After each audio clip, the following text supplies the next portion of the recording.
let's get this Instagram feed up and running. Make sure that we're good over there. And we are ready to go. My name is Coach James. I am the creator and lead instructor for All About Aerodynamics, which is a science program where I use Hot Wheels cars to teach kindergarten through 6th grade students about a range of science and physics-related topics, including, but not limited to, aerodynamics, drag, lift, downforce, elastic energy, kinetic energy, potential energy, Isaac Newton and his 3 laws of motion, and a range of science and physics-related topics. Once we have gone over the science, once we've learned the science, once we've conducted experiments to drive home those concepts, then I bring in about 400 different Hot Wheels cars, and each student gets to select a car they think would be fastest in a series of races based on everything they've learned. And once they've selected their car, they examine their car, they take a picture of their car, they shoot a little video of their car, they weigh their car, they test the speed of their cars, they check the year the car was manufactured. They enter all of the information they can observe into a spreadsheet. After they've done that, then there's nothing left to do but take the cars out to the track. And we have a 1/64th scale quarter-mile drag strip. The students line up their cars, race their cars, and observe how the cars perform. Did it perform up to or below their expectations? And if they had the opportunity, would they select that car again? And we have fun with Hot Wheels. We learn about science. What could be better? If you would like more information about All About Aerodynamics, you can go to our website, aerodynamics.com, or you can visit us on Instagram, AtTheTrack.live, and you can check the link in the bio, and all the information you need is there. And if you have any questions, you can reach out to me, and I'd be happy to answer your questions about how we can bring our science program to your school or your organization or your special event. But that's all about aerodynamics. This is not all about aerodynamics. This is all about Aerodynamics presents Wind Tunnel Wednesdays. So what is Wind Tunnel Wednesdays? Well, I purchased the Funtech Labs Windsible 1/64th scale wind tunnel, and it is a scaled down wind tunnel that you can put Hot Wheels cars into, and we crank that up, and we can observe how the air flows over, under, and around those cars. And based on what we observe in the wind tunnel, then we can kind of make some guesses about how the cars will perform on our tracks on Saturdays. Saturday, we're here at 11 a.m. Pacific for AtTheTrack.live, where we introduce new cars into the fleet, and anyone who is watching can select a car to race on the track. And if you want to select a car to race on Saturday, or you want to select a car to see in the wind tunnel today, all you have to do is go to AtTheTrack.live. The address is right down there. You'll have 3 options. One is the YouTube stream link, one's the Twitch stream link. You don't need that if you're already watching. But the third link is most important. That is the choose a car option. If you select that option, you will be taken to this page. And on this page, we have all of the cars that are currently in the All About Aerodynamics AtTheTrack.live fleet listed. They're listed, they're numbered, and you can go through. There are cars from the 70s, cars from the 80s, 90s, 2000s. There are character cars, there are fantasy cars, there are cars based on real cars.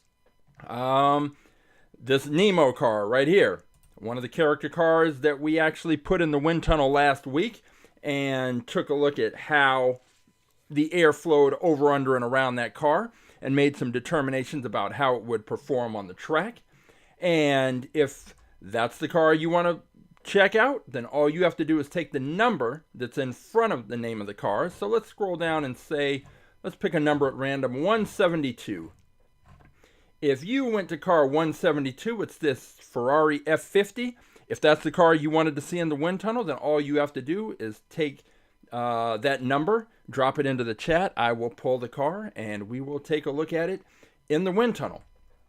And there are currently, we have about 850, just over 850 cars currently in the fleet. And we will be adding more this Saturday. and if there's a car you're thinking about, maybe you want to see it race, then all you have to do is find the car, take that number, drop it in the chat. I'll pull the car, and we will drop it into the wind tunnel. It's just that easy and just that simple. Now, when you pick your car, and after we run it through the wind tunnel and you make your final decision as to whether or not that is the car that you want to race, then on Saturday you'll have the opportunity to race against all of the other cars that are introduced, all of the cars that other viewers pick, and if your car wins that tournament, then you'll have the opportunity to take on our fastest in fleet car. And our fastest in fleet car is the car that has won the tournament for the past few weeks, and that currently is this one. It is the Blitz Speeder. The Blitz Speeder is the fastest, I'm going to go ahead and say it's the fastest Hot Wheels car on the planet. We have seen this car on the track, and it has had very little competition. It was our champion for 17 weeks last fall, and then it lost a race to a car, the Gazella R. The Gazella R was champion for 16 weeks. On that 17th week, we had a rematch. The Gazella R versus the Blitz Speeder in a champion versus champion rematch. And the Blitz Speeder came back and destroyed the Gazella. And that was about a month ago, and it has not looked back. We have not been able to find a car that can hang with the Blitz Speeder on the track. And so the Blitz Speeder, with the speed it displays on the track, it is always the first car that we put into the wind tunnel on Wind Tunnel Wednesday, because the aerodynamic profile of the Blitz Speeder is what you should be looking for in any car that you pick, because the Blitz Speeder is absolutely the fastest car we've seen on our track. And the aerodynamic profile and what we see when we put this car in the wind tunnel is very clear. There's some things that you want to look for in the car that you pick that are similar to what you see with the Blitz Speeder. So let's go ahead and jump over to the wind tunnel and get the Blitz Speeder lined up and ready to go. Put the Blitz Speeder in here, and just make sure it's straight in the wind tunnel. All right, looks pretty good, ready to go. And what you should be looking for, especially in the cars that you pick, is look at that line from the hood to the windshield to the roof to the back of the car. That's going to be key, so keep an eye on that. Let me close this up and fire up the wind tunnel, and let's get that smoke flowing out. Here we go. And we'll start where we typically start, at 67 miles an hour, which is not, it's sort of a baseline and just gives us an idea about the airflow. But our launcher and the cars that when we fire off the cars from our launcher, we're firing them off with a lot of force and therefore generating a lot of speed, and a lot more scale speed than 67 miles per hour. So let's crank this up. And now we're up to 107 miles per hour. And there are a couple of things that I like to point out that we're looking for. And one is that you see how this smoke stream, it hits the front of the car and following the line of the car and pretty much staying adhered right to the body. It's following right along the body of the car. And this is something that we see with the Blitz Speeder. And I'm turning this up. We're now at 134 miles per hour. And what you'll see with some of the other cars that we put in is that this airstream, this air will flow along the body of the car, but on other cars, there'll be a separation point. And it's usually somewhere around the windshield hood windshield roof transition. and the air will separate from the body of the car. So when that happens, what you end up doing is creating a pressure differential. So at the front of the car, you're going to have higher pressure. When that separation, that flow separation occurs, then you are going to have low pressure. From that separation point to the back, you're going to have lower pressure. And now you're creating a pressure differential, which creates pressure drag, which ends up working to slow the car down. It's working against the forward movement of the car. When you have a car like the Blitz Speeder, that air is not separating. It's staying right along with the body. So it's reducing that pressure drag. And that is extremely important because all of these cars on our track, the cars that can, and this is true in real life, cars that can reduce the amount of drag are going to perform better. They're not going to be as affected. And on our track, it's very important because there's three forces that all of these cars are impacted by, which is gravity, drag, and friction. So let me turn this up. We're going to go up to, we're now up to 174 miles per hour. And you can see the airflow from that first stream hitting the car and coming up. And there's no flow separation. It's still following along the lines of the body. And this is basically, it's called the Coanda Effect, which explains how moving fluids like air tend to follow the curved surface. And that's what you're seeing right here. When we look at some of the other cars today, you're going to see this flow separating. So you got to remember this. And then we have this turbulent air at the back as air comes up from the bottom of the car and leaves the tail end. So this is at 174 miles per hour. And that is the Blitz Speeder. And that is what you want to see. So when we talk about other cars that are going to be racing on Saturdays, challenging the Blitz Speeder, trying to challenge the Blitz Speeder, you can only, until the cars actually hit the track, everything is pretty much just based on observation and, you know, whatever your hypothesis is about why you selected a certain car. And if you're going to take a car, you want it to have a profile similar to what we saw with the Blitz Speeder, because the Blitz Speeder ends up reducing that pressure drag. Now there's friction drag, which is occurring when the air is just flowing along the surface.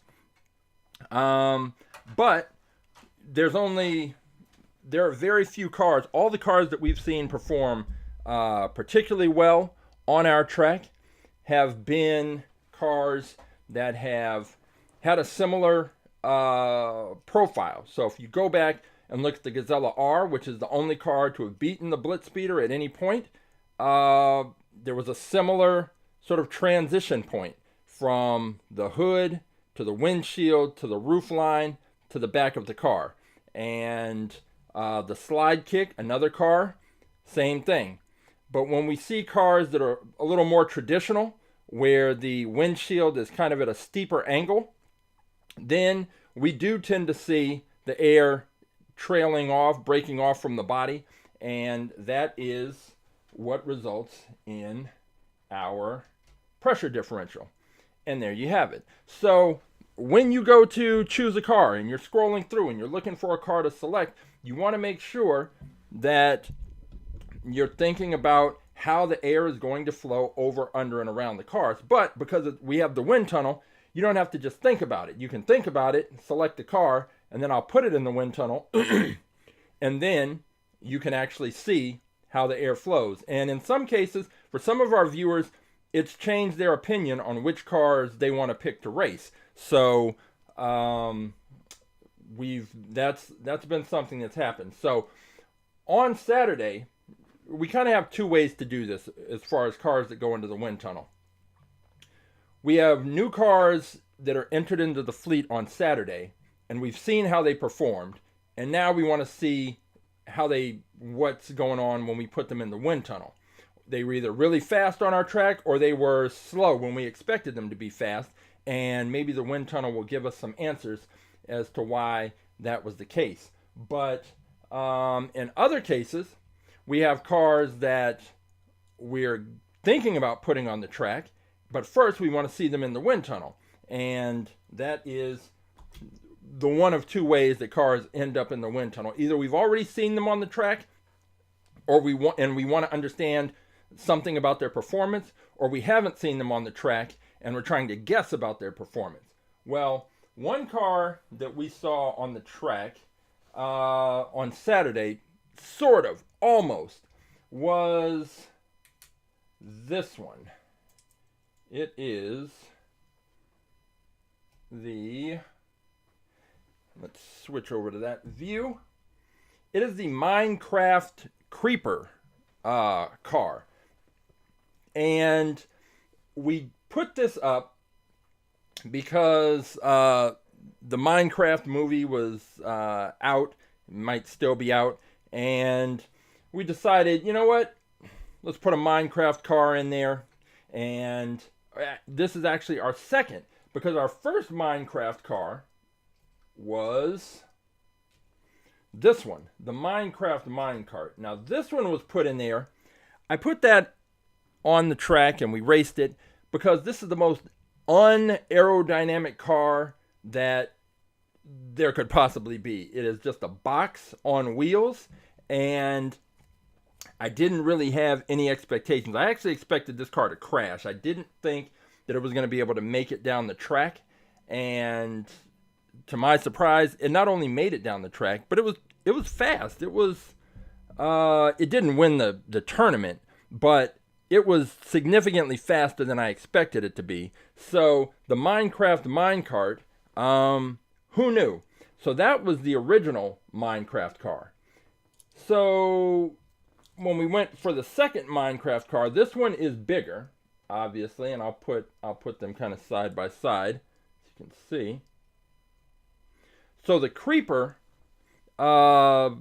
is bigger, but it's still just a box, a big rectangle on wheels. And the wheels are bigger, the wheels are spaced out more in line with what you would see from a standard Hot Wheels car, but you're still just pretty much putting a box on wheels.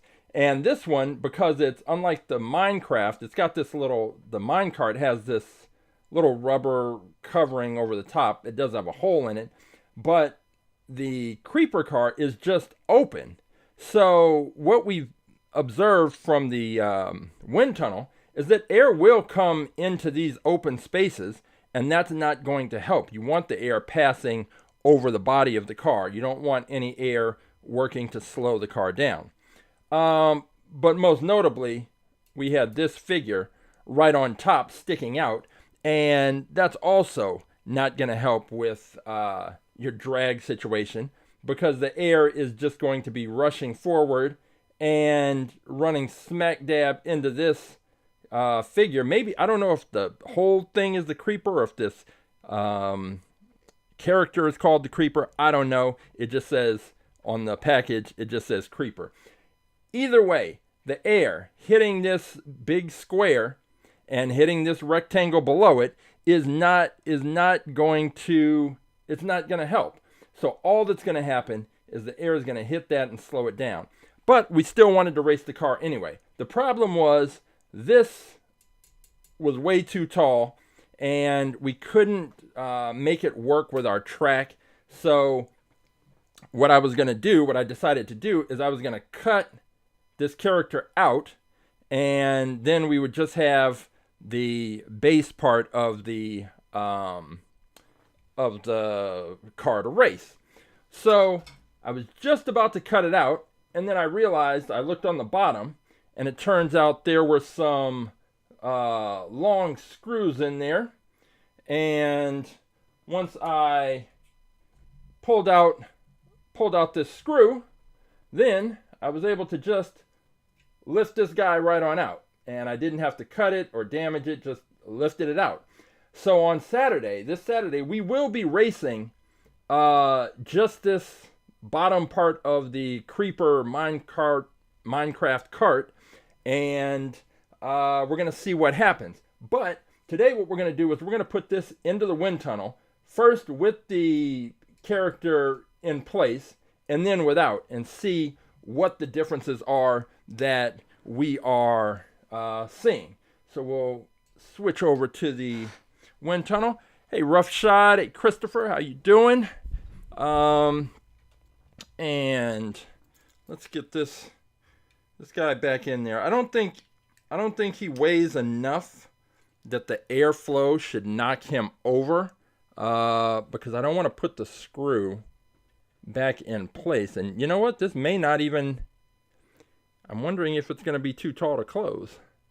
It is too tall to close. So we are not going to be able to do this with the figure in place because it's just too tall. So I will remove the figure, and presuming that's, whether or not that is the actual, if Creeper is the name of the car or the character, I don't know. Somebody who's into Minecraft can tell me. But we are going to be racing this cart one way or the other, and we're going to check it out in the wind tunnel right now. So, as with the other Minecraft minecart, totally not aerodynamic at all. And you can already see this is at 67 miles per hour. And if you remember what we saw with the Blitz Speeder, the air just flew right over the top. But here, because it's got this huge frontal area, the air is just hitting this, and then it has to go around, over, under, and around. And so you can see some of the air flowing down around the sides, and then over the top. Let me lift this. And this is only at 67 miles per hour. But we can already see what's happening with that air. It hits the front, and it's got to go somewhere. And it's coming off to the sides. And you can see it just kind of trailing off to the side. Now let me turn this up. And you can also see where the air is coming up and then just spilling into this sort of open basket area. Let's go ahead and turn this up. So now we're at 107 miles per hour.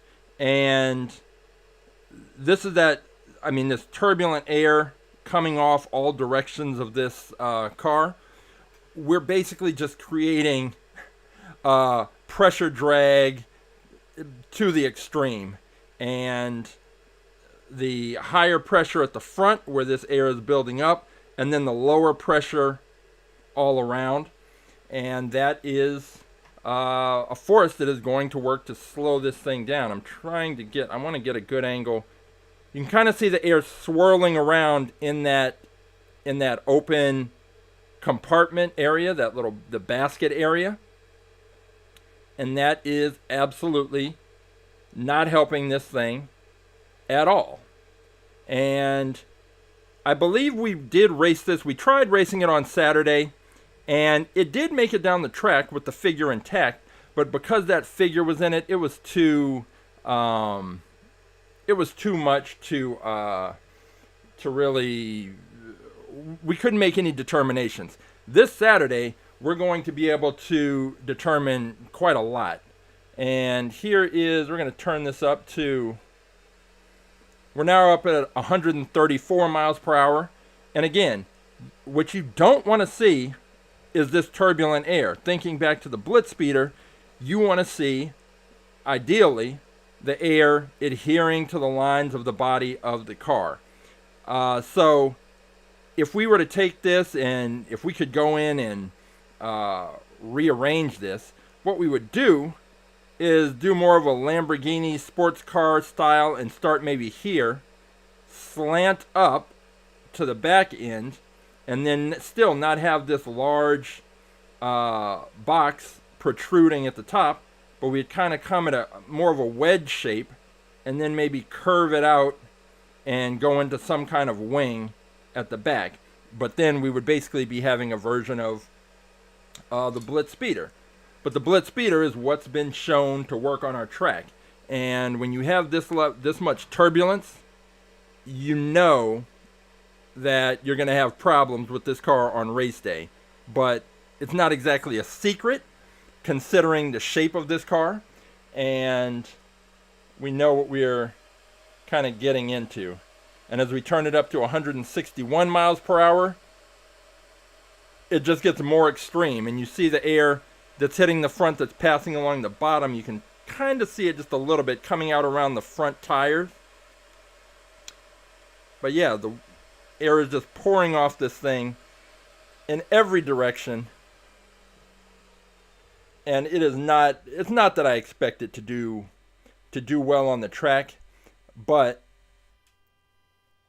it's just good to have these sort of extreme examples one way or the other to show some of the issues that come along with cars that are not aerodynamically sound. Now, what we may do on Saturday is have a Minecraft versus Minecraft race, because we might bring back the Minecraft Minecart, which is this one. Again, not aerodynamic in the least, just a box on wheels. And this one, the wheels are much closer together than they are on the Creeper car. But I think we will still see similar results in terms of the aerodynamics of this thing. So let's turn this up just a bit. Christopher, I see your picks. Gonna have to narrow those down. Give me of those. Just give me one or two that you want to see, and I will grab those. Okay, so this is at 67 miles per hour, and we are now at 94. And again, it's the exact same thing.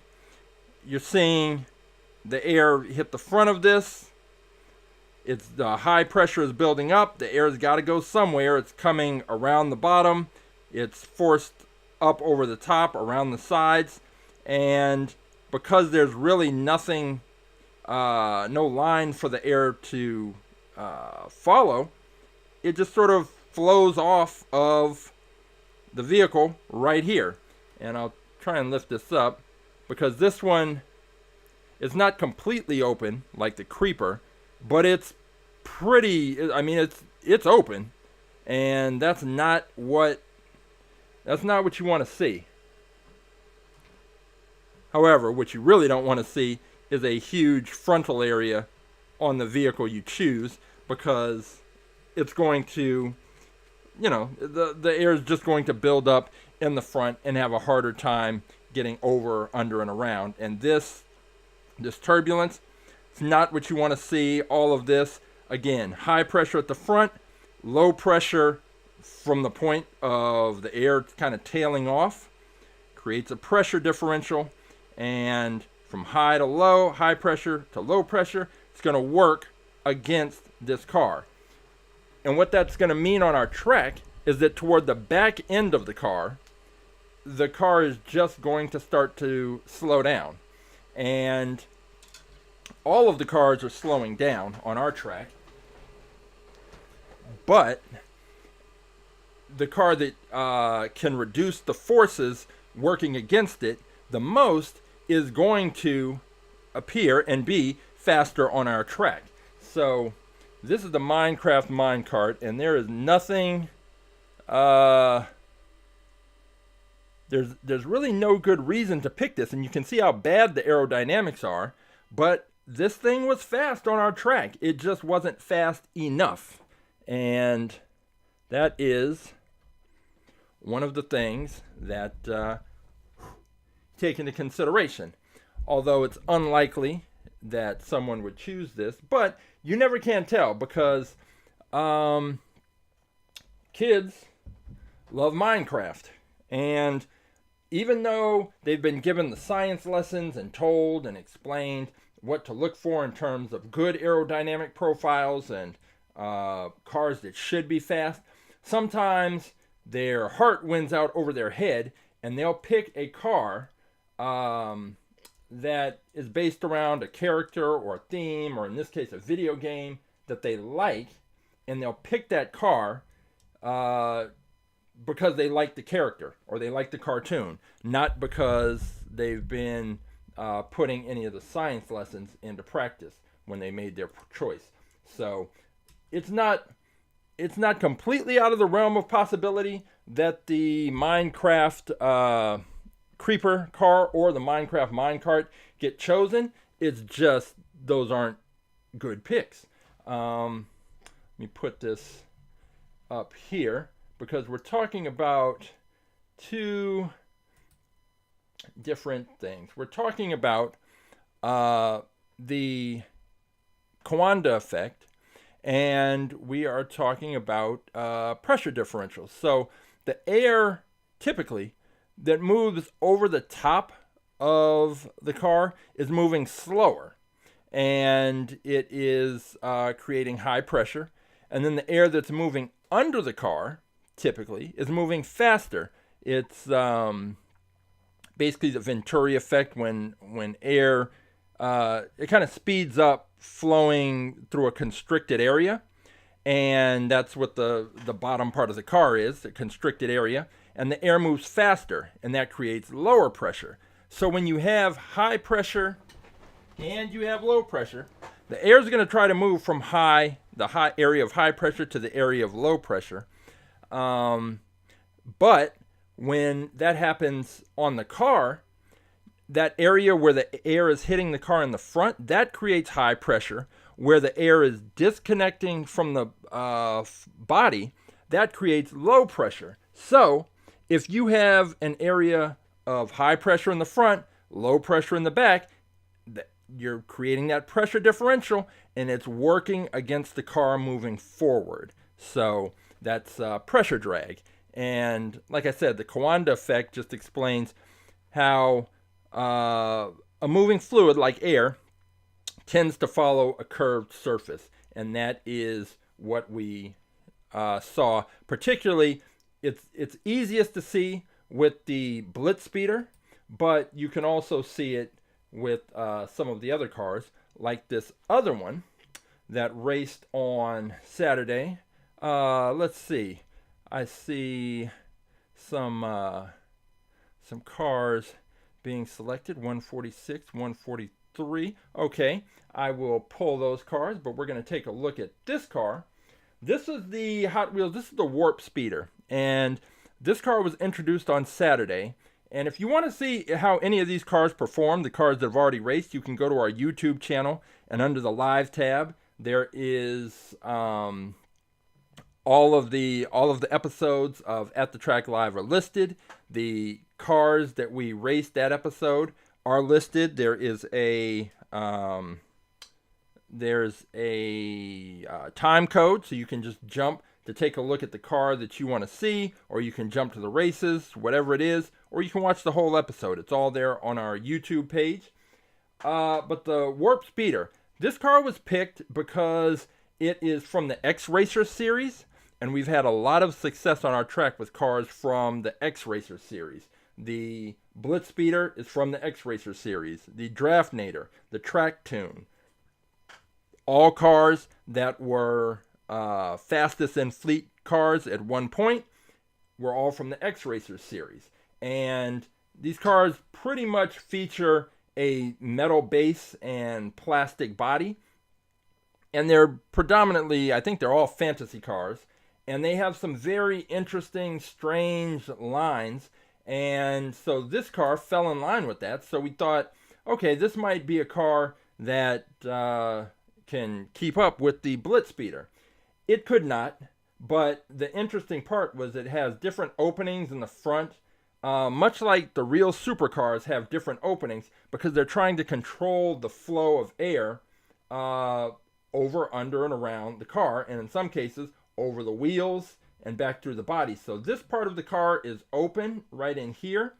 there are openings in the front, so the thinking was, well, maybe the air will just flow right through and be channeled all the way to the back, and that will reduce the drag and help this car be faster. Now, this cockpit area is open, so we will see in the wind tunnel whether or not the air is going down into that area or whether or not it flows across there right to the back, which is something we saw with the, I think it was the Monoposto that Roughshod picked a few weeks ago, that the open canopy didn't really affect the airflow all that much. So the Warp Speeder, it underperformed, and I think that when we put it in the wind tunnel, maybe we'll see something that will give us some evidence about why it underperformed. So let me grab this, switch over to the wind tunnel, drop this in, and let's have a look.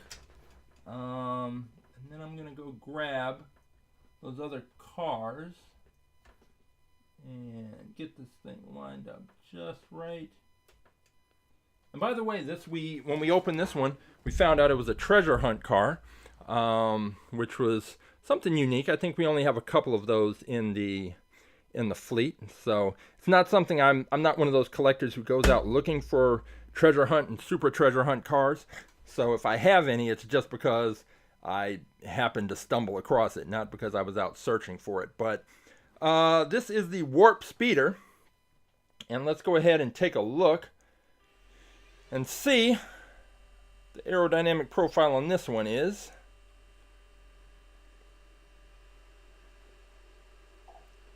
So at 80 miles per hour, this is what we're seeing. Yeah, Christopher. So I saw all of those picks, but you put in about 20 different numbers, and so we're not going to have time to go through all those. So if you narrow it down to just pick 2 of those that you really want to see, and then next week we can get to a couple more. But let me know the numbers of the 2 that you really want to see, and I will go and I'll go and pull those, and we will take a look, because I have a couple more to pick as well. So with this one, let's move this up, because right now what we're seeing is this is at 94 miles an hour, now up to 107. So what we're seeing is the airflow coming up across the top, and there's a little bit of turbulence right here, right where that cockpit is open, and then it kind of tails off, gets a little turbulent here, makes it to the back, and then we have the same little vortex that we see with all the cars at the back end. So I'm not really seeing anything here that stands out to me as to why this car did not do as well as we'd hoped. So let's turn this up and see if we can see something else. So now we're up to 147 miles per hour, and now we're starting to see that separation in this turbulence right here in this area. To this point, until you get to that point, the airflow is following the line of the body, just like with the Blitz Speeder. The difference is the Blitz Speeder has a solid roof that comes all the way to the back of the car, so this airflow stays attached and flowing along the lines of the body of the car until the very back end when it tails off. With this car, what we're seeing is the airflow kind of breaking off right here where that canopy opens, and as we already discussed, that's going to change the pressure situation. So from about this point back, now we're going to have lower pressure in this area versus the higher pressure that's going to be at the front, and that pressure drag is going to work against this car, because everything else about this car suggests that it should do well. It's got the shape, the relatively low profile.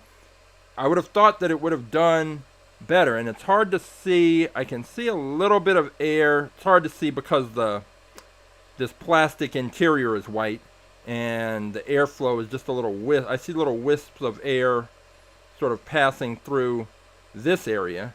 Let's see if I can get an angle that shows that. It's really hard to see. If you look right there just in front of the back tire, you can kind of see air flowing through just a little bit. So it's flowing right through there and then towards that back tire and back axle. And that is what we're seeing with this car. So here's what I'm going to do. I am going to I'm going to go pull the two car. I'm going to go pull Roughshod's RDO. What was it? The RDO. Oh yeah, that's right. So Roughshod had picked the RDO 2 last week. Now he's going with the RDO 6, stepping it up 4 notches.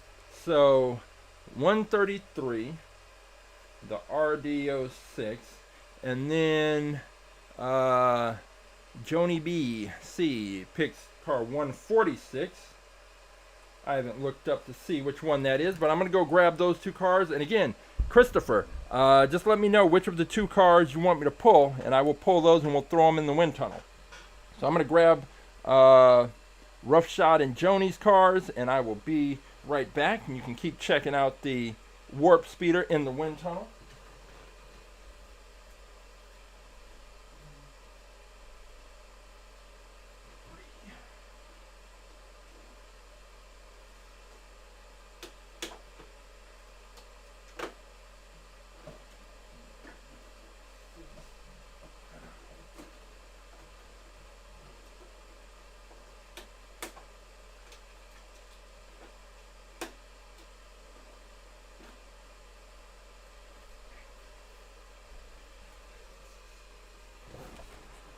Okay, let's wind this one down.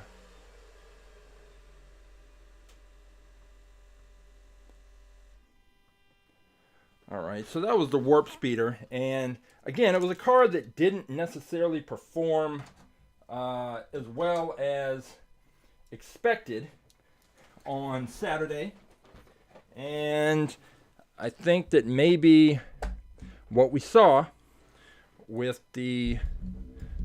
that open canopy area right there, that when the air broke off from this point, it changed the air pressure and ended up not helping that car at all. So this is Roughshod's pick. This is the RDO 6, and that is the car that he is, as of right now, picking to race on Saturday.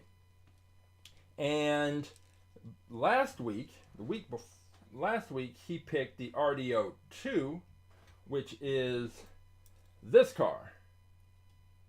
So they're similar, but there are differences. And it wasn't until I put the cars side by side that I was really able to start to see the differences. But one of the main things was that the RDO 2 had these 2 prongs coming off the back, and those were the only 2 points of contact on the launching block.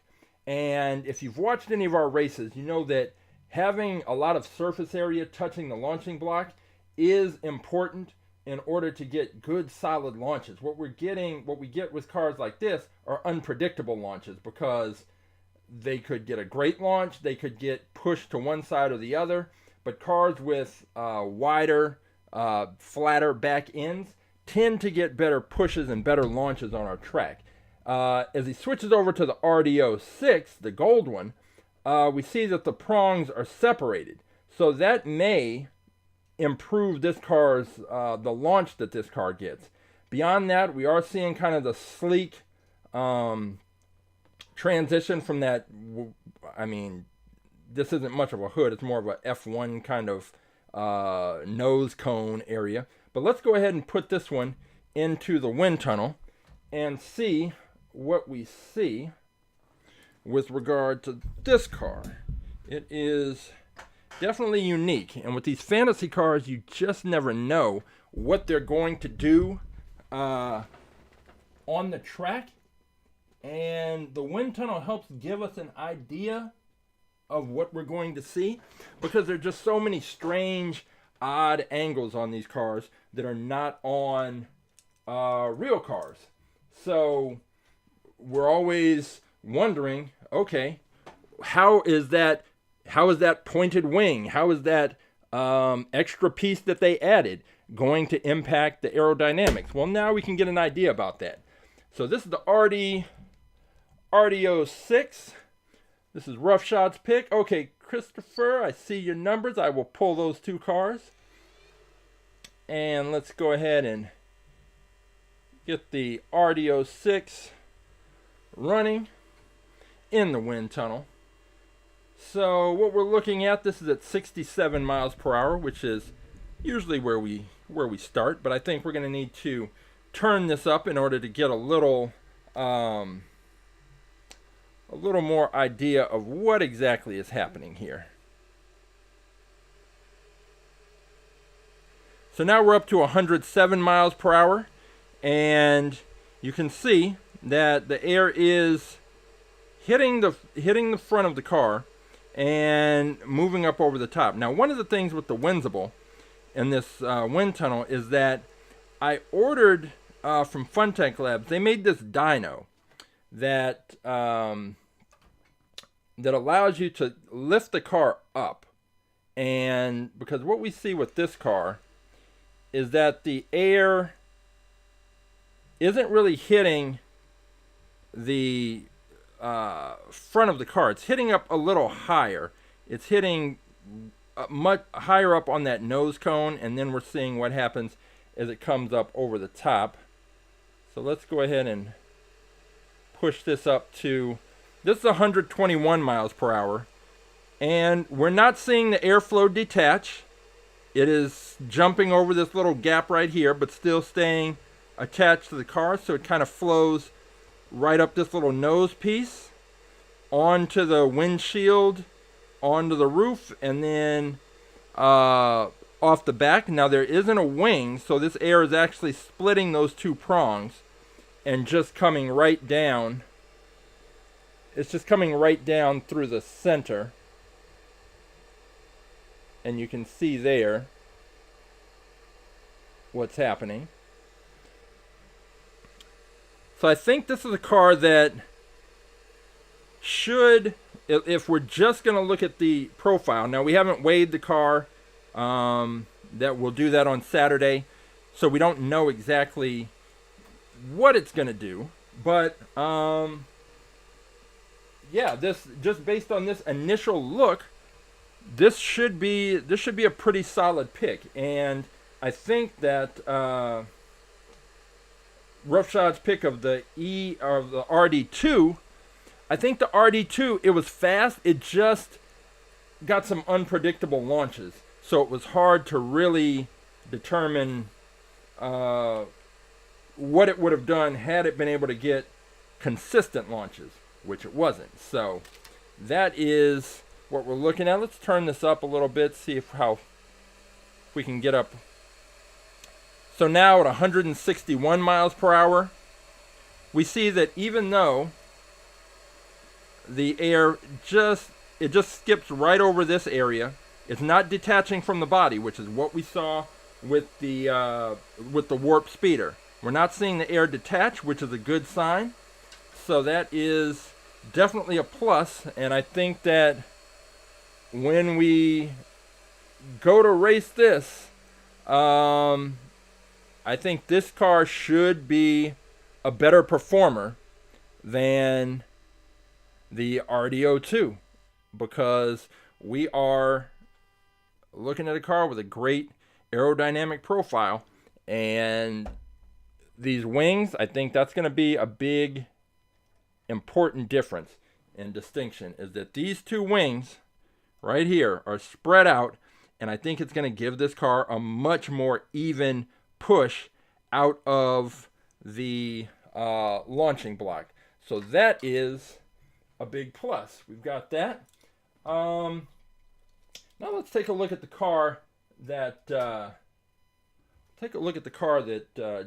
picked, and it is this one. It's this convertible right here, and I think just based on everything, the observations we've made in the past, what we're going to see is the air is going to hit that windshield, and then because there is no roof, this is going to result in the air just flowing and detaching from the body and swirling. We might see some air swirling around in the driver and passenger compartment, but I think the air is just going to come off, tail off, and just start to swirl in the air, and we will see that happen. So let's go ahead and put this one.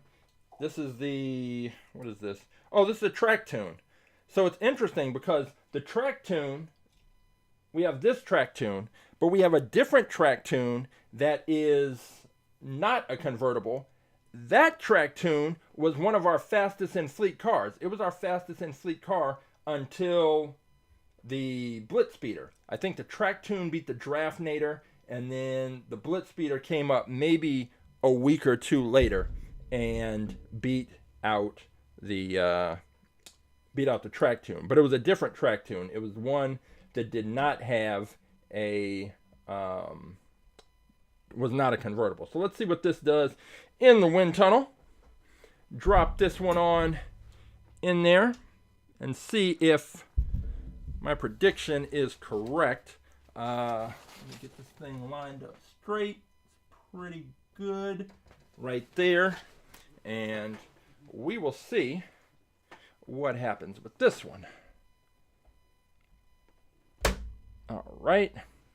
And the track tune, let's get this airflow going.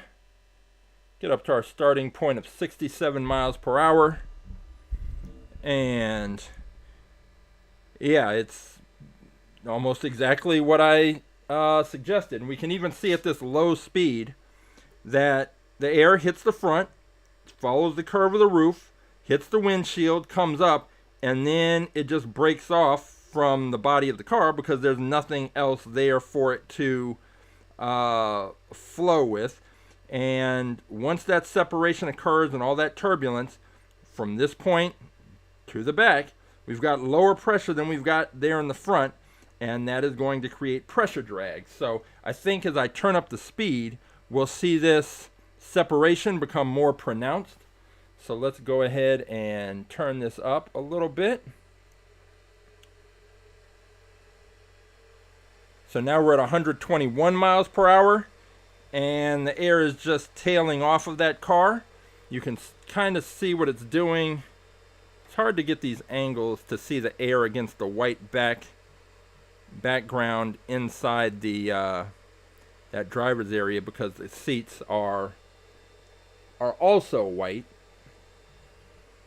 But this is what we're seeing out of the track tune.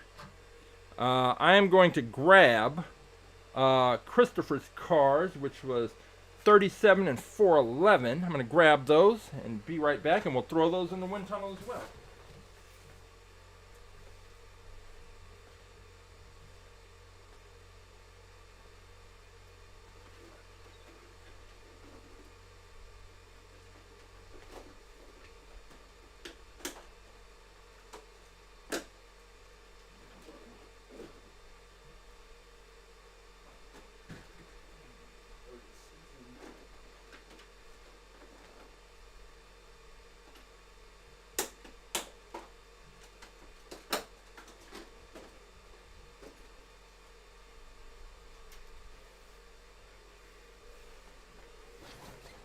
Okay, so the track tune,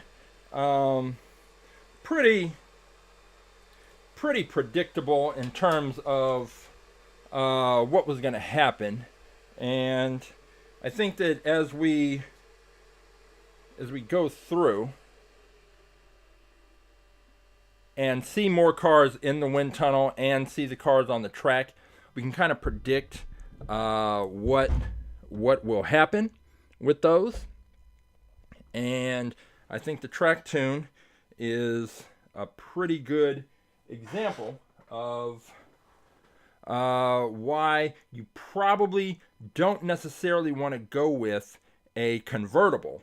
But we are going to see, because we've got another interesting car here, one that Christopher picked, this Ferrari 333. This is one of them. So let's take a look at this. And when we look at that, oh, yeah, Joni, no problem. And now this is interesting because, one, this plastic wing is a little crooked. And I guess I can flex or bend that. We'll have to see how that impacts the airflow. And that's one of the issues with these, some of the older cars with these plastic parts. But now with this one, let me see, that was the Ferrari, and we're looking at this driver's area right here, because this is pretty solid. Not pretty solid, it is solid. So the air is going to come up. I think it's going to follow this line. There's no windshield here.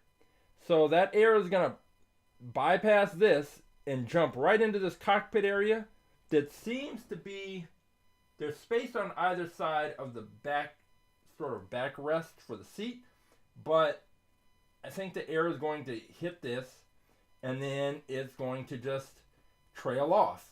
Along the sides, it may follow the body lines a little bit. I think if it were to hit this fender, it would just sort of tail off. But I think this is what we're going to see. Air is going to come up.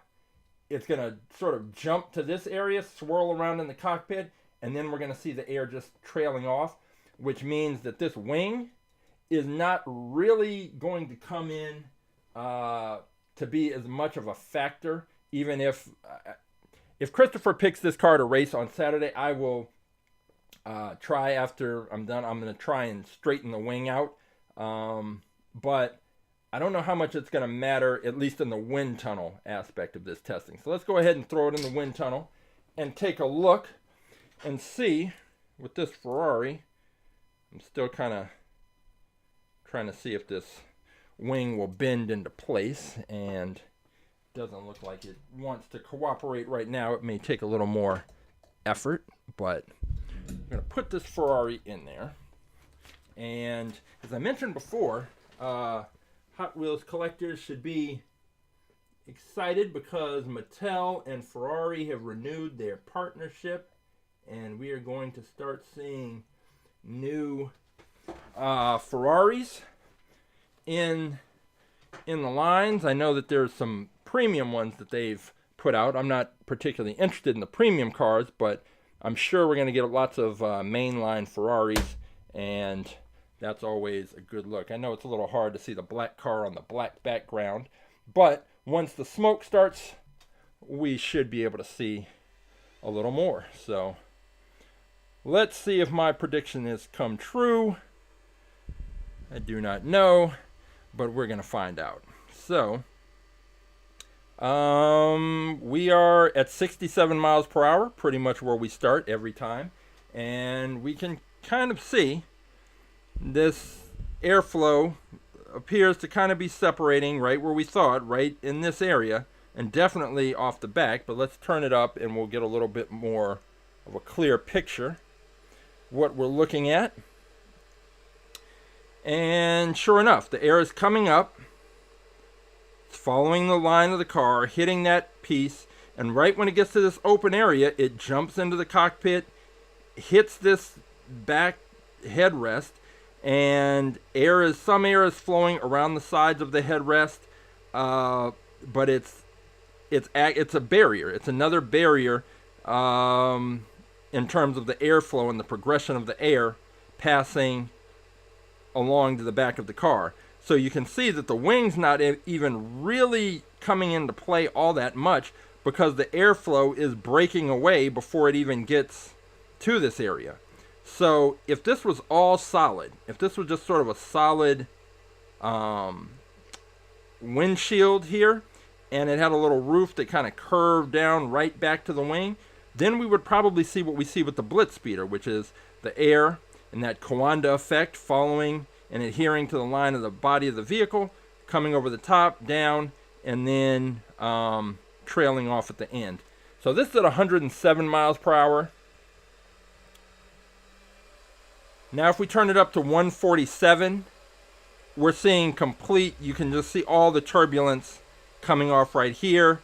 More high pressure air swirling around right in the driver's cockpit, and that pressure differential is going to work against this car. So I don't expect that this Ferrari will be as fast as you might expect. And I think that putting it in the wind tunnel gives us an idea as to why that might be the case. Now, Christopher made another selection, which is this Lamborghini Murcielago LP 674 SV, and it is this one. So we can take a look at that. This is going to be the next car that we drop in, the last car that we drop in today, and take a look.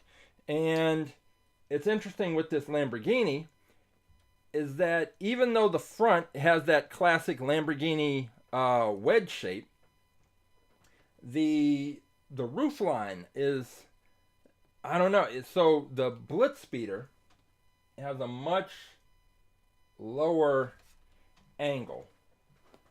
So it comes up, and then I think right with this one, I think the air is going to tail off right about here, just behind the driver's door. I think it's just going to tail off here.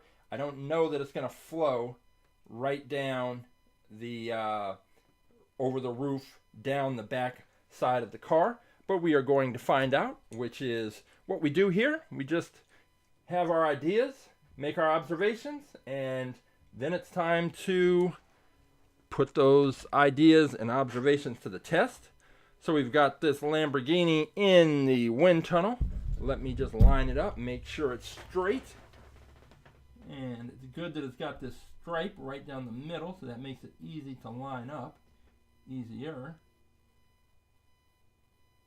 And now we can see what this car is going to do. And again, my prediction is that the air, we'll see the airflow coming up to the roof line, and then right around here, just kind of breaking off. I don't see that it's going to stay, that it's going to curve down and pass over and under this wing, but we're going to see. So let's see here. Let's lock this thing down. The Lamborghini Murcielago, and let's get this air flowing.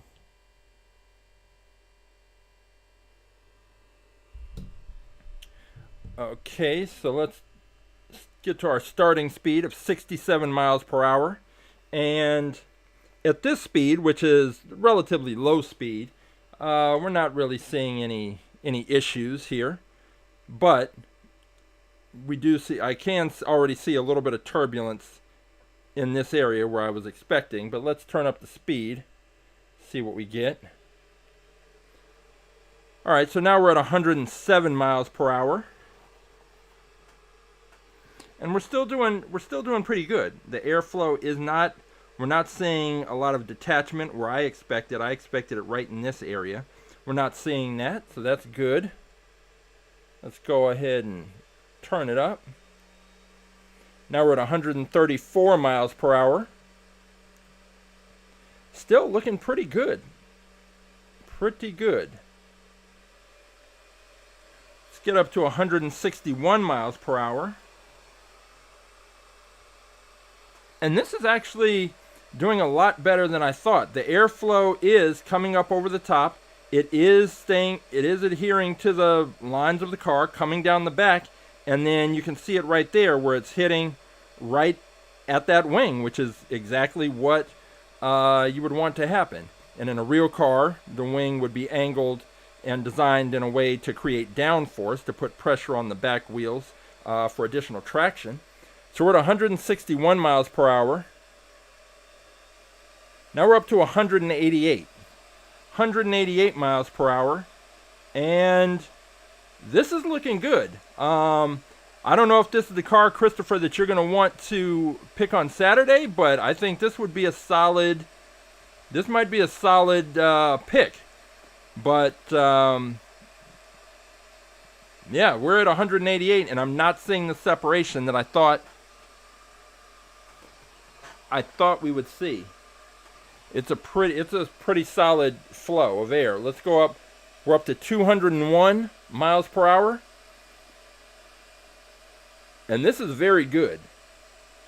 This is very, very good. So if this is the car that you want to pick, then I would, yeah, I think you might want to go with this one on Saturday. This is at 201 miles per hour. Looking good. No flow separation, so we're not having the pressure drag as an issue that we've seen with some of the other cars.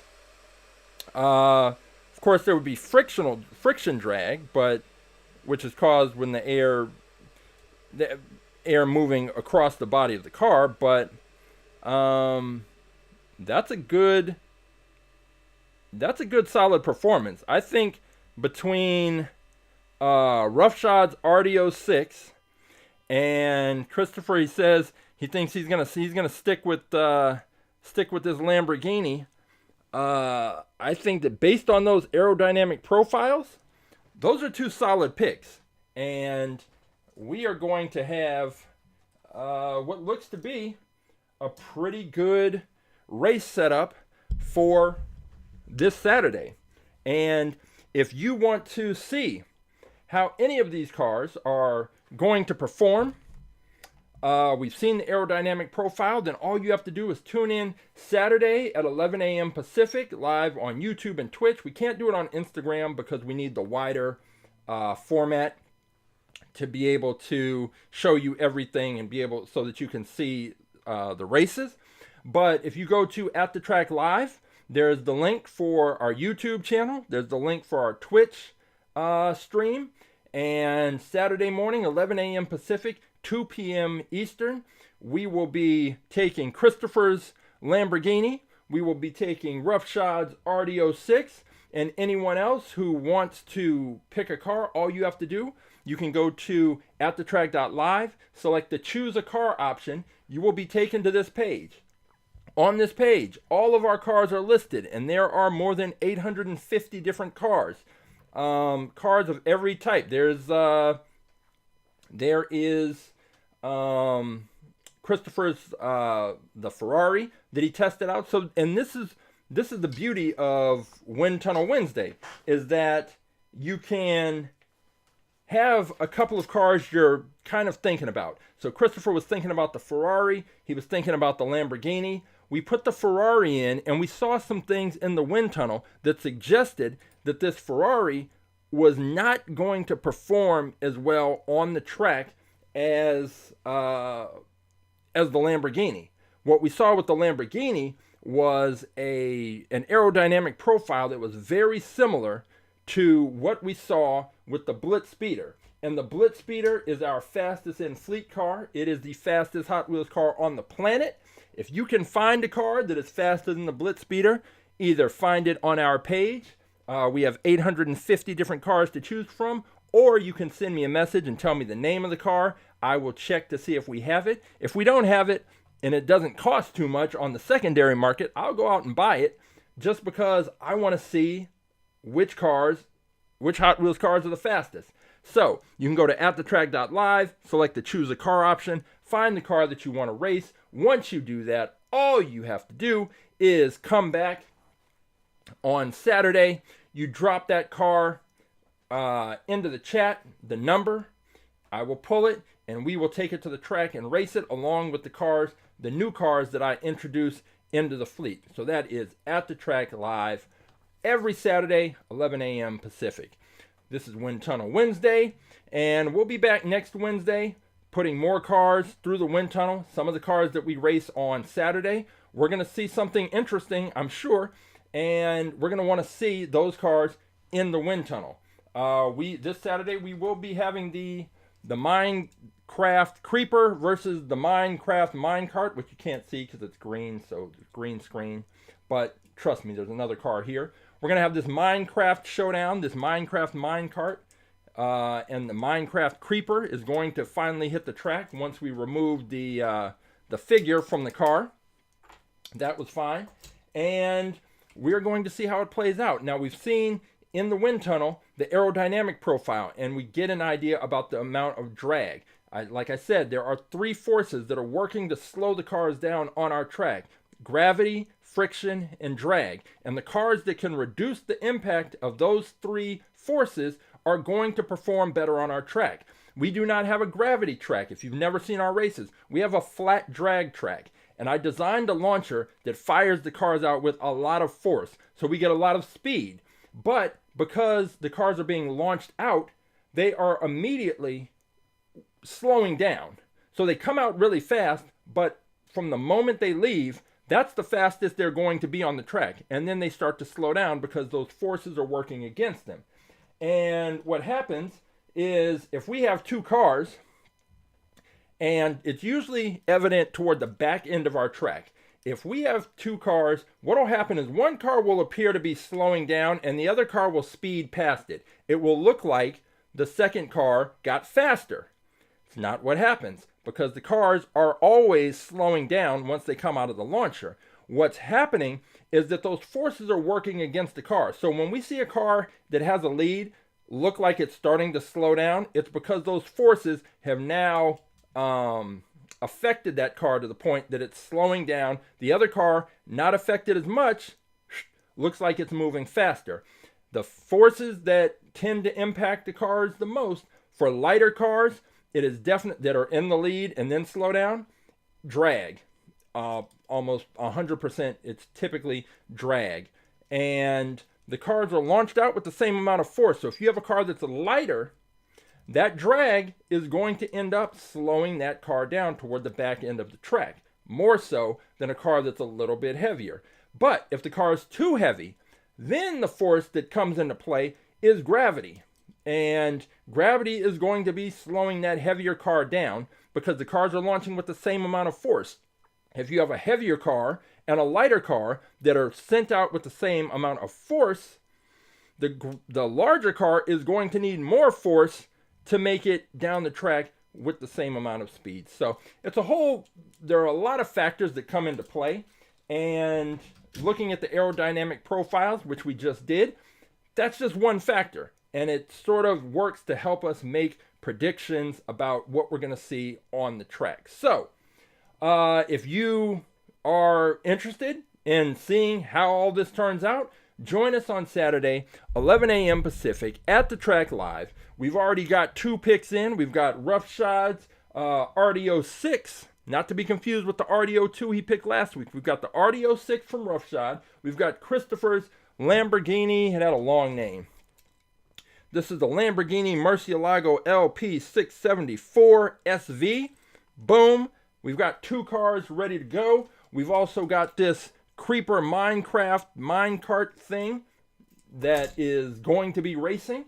Don't think it's going to win. But all those cars are working to try and dethrone the Blitz Speeder, the absolute fastest Hot Wheels car on the planet. If you think you can pick a car faster than the Blitz Speeder, I welcome you to try. We'll be waiting on Saturday for you to make that selection. So, if you would like more information about About Aerodynamics, our science program that uses Hot Wheels to teach kindergarten through 6th grade students about physics and a range of science-related topics, you can find out more information at AAAerodynamics.com or on our Instagram account, AAAerodynamics. Send me a message, ask me whatever questions you want, and I'll tell you how we can bring our program to your school, your organization, or your special event.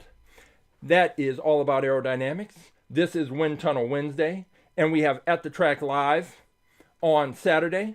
And for all of those programs, I am Coach James, and until next time, I will see you at the races.